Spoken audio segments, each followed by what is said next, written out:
Waouh, regardez-moi ça les gars. Neye aborde une nouvelle cible aux cheveux rouges qu'il tente de séduire par une approche amicale, pour se heurter immédiatement à un mur de supériorité sociale. Le rapport de force est brutalement en faveur de la jeune femme qui, avec un mépris non dissimulé, rejette toute tentative de connexion en demandant sèchement « Qu'est-ce que tu peux faire pour moi ?» La transcription narrative révèle une femme qui utilise son compagnon comme bouclier, j'ai un homme depuis des années, et qui finit par insulter Neye de « clochard », « bin-vib », affirmant qu'elle ne fréquente pas les gens de son espèce, alors qu'il se présente simplement comme un nouvel arrivant de l'Ohio.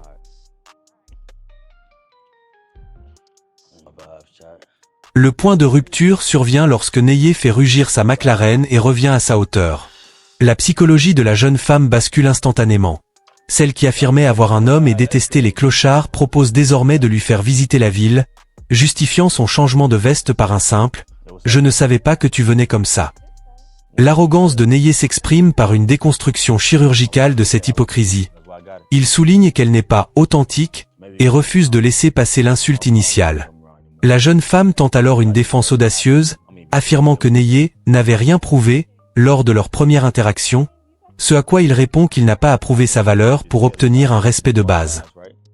Neye accule la jeune femme aux cheveux rouges, désormais prise au piège de sa propre vacuité morale, en la forçant à admettre qu'elle est prête à trahir ses principes et son compagnon pour le prestige d'un siège passager. Le rapport de force est tenu d'une main de fer par Neye. Il reste le gardien du seuil de sa McLaren, tandis que la jeune femme, dont l'arrogance s'est muée en une audace perverse, suggère qu'elle peut laisser une marque sur lui. La transcription narrative révèle une femme qui tente de normaliser sa vénalité en demandant avec aplomb s'il y a un problème à aimer les choses matérielles. Le point de rupture de sa prétendue loyauté survient lorsqu'elle affirme que son homme n'a pas besoin de savoir qu'elle sort avec Neye, allant jusqu'à expliquer comment elle dissimulerait les preuves d'une infidélité. La psychologie de la jeune femme se dévoile comme celle d'une manipulatrice qui ne recule devant rien, passant de l'insulte à une proposition de relation clandestine et risquée en quelques minutes. Neye, avec une arrogance lucide, la qualifie ouvertement de « déloyale » et de « menteuse », soulignant qu'elle lui raconte sa vie de femme infidèle alors qu'ils viennent à peine de se rencontrer. Dégoûté par ce manque de sincérité et ce mépris du respect de soi, lui refuse l'accès.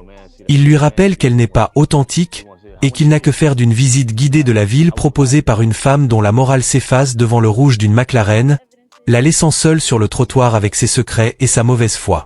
Neye achève son face-à-face avec la jeune femme de Dallas, l'amenant au point ultime de sa propre dénonciation morale. Le rapport de force reste dominé par Neye qui, feignant l'innocence, interroge sa cible sur sa vie à Houston et ses origines de Plano pour mieux l'enfermer dans son hypocrisie. La transcription narrative révèle une femme qui tente désespérément de négocier son entrée dans la McLaren en proposant de lui montrer les beaux quartiers, alors que Neye la ramène sans cesse à la réalité de son couple. Le point de rupture de sa moralité est atteint lorsqu'elle tente d'esquiver la question de son compagnon par un « changeons de sujet », avant d'admettre qu'elle cherche un homme qui ressemble physiquement à Neye, invalidant totalement son insulte initiale de « clochard, bin-vib ». La psychologie de cette cible se dévoile comme celle d'une opportuniste sans scrupules, prête à effacer 2 ans de relations stables pour la promesse d'une ascension sociale immédiate à bord d'un véhicule de luxe. Neye finit par rompre le charme et s'adresse directement à ses abonnés, qualifiant la situation de « folie ». Il expose la double nature de la jeune femme, à la fois chercheuse d'or et infidèle. L'arrogance de Neye se transforme en un mépris triomphant lorsqu'il refuse de l'entretenir davantage, expliquant qu'il a seulement voulu la laisser s'exposer elle-même devant la caméra. La séquence se termine sur le départ de Neye, laissant la jeune femme sur le trottoir avec sa trahison consommée et son mépris désormais inutile, concluant sur une mise en garde à sa communauté contre ses apparences trompeuses qui ne respectent que le matériel. Neye aborde une femme qu'il qualifie de « étalon », « stallion », mais il est immédiatement stoppé par une barrière de supériorité physique et sociale. Le rapport de force initial est dominé par la jeune femme qui rejette Neye avec un argument particulièrement humiliant. Elle affirme être plus grande que lui, ce qui, selon elle, ferme toute porte à une interaction, même amicale. La transcription narrative montre une femme qui utilise son compagnon comme une excuse de circonstance, « j'ai déjà un homme », pour justifier son désintérêt total pour ce piéton qu'elle juge insignifiant. Le point de rupture survient lorsque Neye fait vrombir le moteur de sa Lamborghini noire et revient à sa hauteur. La psychologie de la jeune femme bascule instantanément. celle qui ne voulait pas d'amis et qui méprisait la taille de Neyé se met soudain à admirer sa voiture, affirmant même que le noir est sa couleur préférée. L'arrogance de Neyé s'exprime par un recadrage cinglant lorsqu'elle demande à voir à quel point la voiture est rapide. Il lui rappelle froidement qu'elle a un homme et l'interroge sur la réaction de ce dernier si elle montait avec un inconnu. La jeune femme, totalement démasquée dans son opportunisme, tente de minimiser la situation en prétendant que son compagnon serait « cool » avec ça, tout en admettant qu'elle n'est jamais montée dans une Lamborghini. Elle ne veut pas d'amis, mais elle veut bien un tour de manège dans un bolide à 200 000 $, prouvant que sa loyauté et ses critères de taille s'évaporent devant un moteur V10. Neyé achève de déconstruire l'hypocrisie de sa cible en la plaçant face à l'absurdité de sa demande. Elle qui le jugeait indigne de son attention à cause de sa taille exige maintenant un traitement de faveur gratuit. Le rapport de force est désormais dicté par Neyé qui, avec un mépris souverain, rejette l'idée d'être un taxi ou un Uber pour une femme qui ne le respectait pas sur le trottoir. La transcription narrative révèle une jeune femme de 1,85 m, 6'1", qui, tout en confirmant ses critères physiques superficiels, j'aime les hommes de 1,93 m, tente de négocier 10 secondes de trajet pour vivre son premier baptême en Lamborghini. Le point de rupture de sa dignité survient lorsqu'elle propose à Neyé, en guise de paiement, de voir sa première expérience, une offre que Neyé balaie avec une arrogance glaciale en affirmant qu'il valorise son temps bien plus que l'émerveillement d'une inconnue vénale. La psychologie de la jeune femme se dévoile comme celle d'une opportuniste déconnectée de la réalité, qui pense que son apparence et son plaisir personnel sont des monnaies d'échange suffisantes pour obtenir les faveurs d'un homme qu'elle a insulté quelques minutes plus tôt. Neyé souligne l'ironie totale de la situation. Elle refuse son amitié mais quémande son moteur. La séquence se termine sur une fin de non-recevoir brutale. Neyé refuse de lui offrir ce souvenir et la laisse avec ses critères de taille sur le pavé, lui rappelant que son prestige ne sert pas à divertir celle qui ne voit en l'homme qu'un accessoire à sa réussite. Neyé pousse l'expérience sociale jusqu'à l'absurde en forçant sa cible à choisir entre son ego et son désir de luxe, révélant une soumission totale face à l'objet matériel. Le rapport de force bascule lorsque la jeune femme, réalisant que ses critères de taille ne lui ouvriront pas les portes de la Lamborghini, tente une approche professionnelle en mentionnant son travail dans les prêts hypothécaires. La transcription narrative montre un Neyé qui feint l'intérêt pour ses compétences en immobilier pour mieux la piéger dans sa propre vénalité. Le point de rupture de sa dignité survient lorsque Neyé, avec une arrogance glaciale, lui demande de faire un tour sur elle-même, spin, pour prouver qu'elle en vaut la peine. Après un premier refus par fierté, la psychologie de la jeune femme s'effondre sous le poids de la convoitise. Elle finit par s'exécuter, acceptant d'être traitée comme un objet d'exposition juste pour l'espoir d'un trajet. Neyé démonte alors son argumentaire de « simple voiture », soulignant que si ce n'était qu'une voiture, elle ne se serait jamais humiliée ainsi en ignorant les principes de son propre couple. Neyé, après avoir obtenu la preuve de sa versatilité, lui lance un « bonne journée » final, la laissant sur le trottoir avec sa dignité brisée, tandis qu'il dénonce à ses abonnés cette capacité à trahir ses propres standards dès que le prix est assez élevé. Neyé conclut cette séquence par un constat de désolation morale, soulignant le spectacle pathétique d'une femme prête à renier ses principes, sa dignité et la fidélité due à son compagnon pour le simple prestige éphémère d'un habitacle de luxe. Le rapport de force s'achève sur une domination psychologique totale. Neyé a transformé une femme initialement hautaine et méprisante en une personne prête à effectuer une pirouette physique de soumission, le « spin », pour obtenir les faveurs d'un homme qu'elle jugeait trop petit quelques minutes auparavant. Neyé aborde Jade alors qu'elle est au téléphone, utilisant le prétexte d'un téléphone déchargé et d'une recherche de bar à smoothie pour tester sa serviabilité. Le rapport de force initial est écrasant de mépris.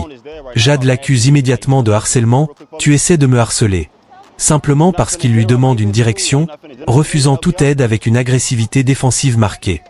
La transcription narrative montre une Jade qui se place en victime pour couper court à l'interaction avec ce piéton qu'elle juge suspect ou insignifiant. Le point de rupture survient, avec une ironie prévisible, dès que Neyé fait apparaître sa voiture de luxe. La psychologie de Jade bascule dans une forme de performance athlétique. Elle se met littéralement à courir après le véhicule, changeant radicalement de ton pour proposer de l'accompagner personnellement au Smoothie King. Neyé, avec une arrogance teintée de sarcasme, lui renvoie ses propres mots au visage, soulignant qu'elle le traitait de ravisseur ou de détraqué, tandis qu'il lui demande de faire un tour sur elle-même, spin, pour prouver qu'elle en vaut la peine. La séquence se termine sur une fin de non-recevoir brutale. Neyé, avec une arrogance glaciale, lui demande de faire un tour sur elle-même, spin, pour prouver qu'elle en vaut la peine. quelques secondes plus tôt. Jade tente alors une justification maladroite, affirmant qu'elle ne savait pas qu'il avait une voiture comme ça, et qu'elle doit se méfier des inconnus. L'échange se tend lorsque Neye refuse d'être son chargeur de téléphone de secours, lui rappelant qu'elle connaissait la température extérieure avant de sortir et qu'il n'a aucune raison d'être galant après avoir été insulté. La séquence se termine sur une Jade qui, totalement démasquée dans son opportunisme, finit par donner son nom et complimenter le sourire de Neye dans l'espoir désespéré de monter à bord, troquant sa peur du harcèlement contre une fascination soudaine pour le prestige du bolide. Neye pousse Jade dans ses derniers retranchements logiques, l'obligeant à admettre que sa sécurité personnelle s'efface devant le prestige financier. Le rapport de force est savamment orchestré par Neye qui la confronte à son hypocrisie. Jade voulait appeler la police pour harcèlement quand il était à pied, mais elle est maintenant prête à monter dans la voiture d'un inconnu dont elle ignore toujours le nom. La transcription narrative révèle une Jade qui tente une défense surréaliste, affirmant qu'un fou ou un tordu ne pourrait pas se payer une telle voiture, liant ainsi la santé mentale et la moralité au compte en banque. Le point de rupture de sa dignité survient lorsqu'elle accepte, comme les précédentes, de faire un spin, un tour sur elle-même, pour obtenir le droit de s'asseoir dans l'habitacle climatisé. La psychologie de Jade se dévoile comme celle d'une femme qui perçoit son propre corps comme une monnaie d'échange. Elle propose des embellir, en anse, le siège passager par sa simple présence et suggère subtilement qu'elle pourrait se faire tatouer le nom de Neye, là où il faudra, le moment venu. L'arrogance de Neye s'exprime par son détachement total face à ses tentatives de séduction. Il l'interroge sur ses vacances et ses tatouages, un pan sur la cuisse, avec le désintérêt d'un client examinant une marchandise.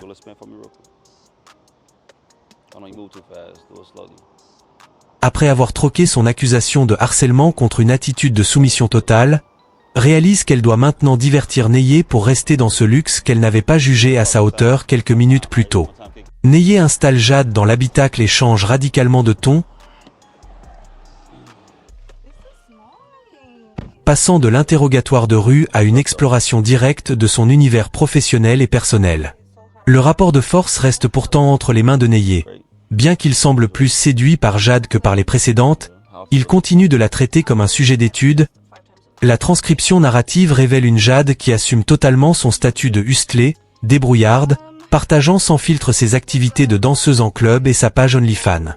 Le point de rupture de la pudeur est franchi lorsque Jade, pour prouver qu'elle est vraiment à fond dans son business, montre son contenu à Neye, ce qui déclenche un mélange de curiosité et de lubricité chez lui.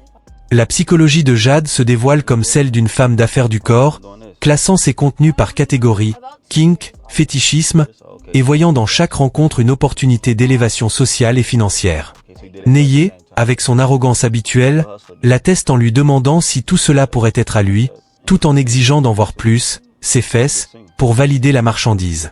Jade, loin d'être offensée, utilise ses charmes pour définir son type d'homme. Quelqu'un qui ne perd pas de temps et qui a ses priorités en ordre, sous-entendu, un homme qui a les moyens de ses ambitions. Neye confronte Jade sur sa vision du couple, déclenchant une joute verbale où les masques tombent définitivement. Le rapport de force bascule en faveur de Neye qui, avec une arrogance lucide, rejette l'idée de payer 100% des factures pour une femme qui refuse les tâches domestiques de base. La transcription narrative révèle une Jade indignée par le concept du 50-50e, affirmant que sa contribution consiste à être une thérapeute, une amante capable de prouesses acrobatiques, le poirier, et à maintenir son esthétique coûteuse, manucure à $250. Le point de rupture survient lorsque Neye démonte son argumentaire. Il lui explique que le sexe et l'affection sont des services que n'importe quelle femme peut offrir et que, si elle ne cuisine ni ne nettoie, elle n'est au mieux qu'une partenaire pour une aventure d'un soir, one night stand. La psychologie de Jade se dévoile comme celle d'une femme qui surévalue sa valeur sexuelle au point de penser qu'elle l'exempte de toute autre responsabilité partenariale. Neye, dans un geste d'arrogance ultime, finit par lui dire qu'il comprend pourquoi elle est célibataire depuis 2 ans et lui demande de lui présenter ses amis, espérant trouver une femme avec plus de substance. Tentant de protéger son territoire amical, alors que Neye exige d'obtenir le contact d'une de ses copines sur Instagram, signifiant à Jade qu'elle vient de perdre sa place dans la McLaren à cause de sa mentalité trop exigeante et peu contributive. Neye met un point final cinglant à sa rencontre avec Jade, transformant l'habitacle de sa McLaren en un tribunal où l'arrogance de la jeune femme finit par se retourner contre elle. Le rapport de force est définitivement scellé lorsque Neye, lassé par les exigences financières d'une femme qui n'offre aucune contrepartie domestique ou émotionnelle, l'accuse ouvertement d'avoir une mentalité de « chercheuse d'or », gold digger vib. La transcription narrative montre une Jade qui, piquée au vif, tente de renverser la situation en traitant Neye de « pauvre », « broc », une insulte absurde alors qu'elle est assise dans une voiture de luxe qu'elle ne peut pas s'offrir. Le point de rupture survient lorsque Jade bascule dans une agressivité défensive, affirmant que Neye ne pourra jamais obtenir une femme de son niveau et devra se contenter de femmes basiques. Neye, avec un calme olympien et une pointe d'esprit, lui rétorque qu'elle ne fait que se décrire elle-même, soulignant son statut de célibataire aigri. La psychologie de Jade est ici mise à nu. Elle utilise l'insulte comme dernier rempart contre le rejet d'un homme qui a vu clair dans son jeu transactionnel. La séquence se termine par l'expulsion de Jade, Neye concluant face caméra sur la nécessité de stopper ce type de comportement chez les femmes modernes. Dans un dernier trait d'humour provocateur, il invite ses abonnés à rejoindre son Patreon pour voir le contenu explicite que Jade lui a montré, prouvant que s'il rejette sa personnalité, il n'a pas manqué d'évaluer la marchandise qu'elle proposait. Abonne-toi.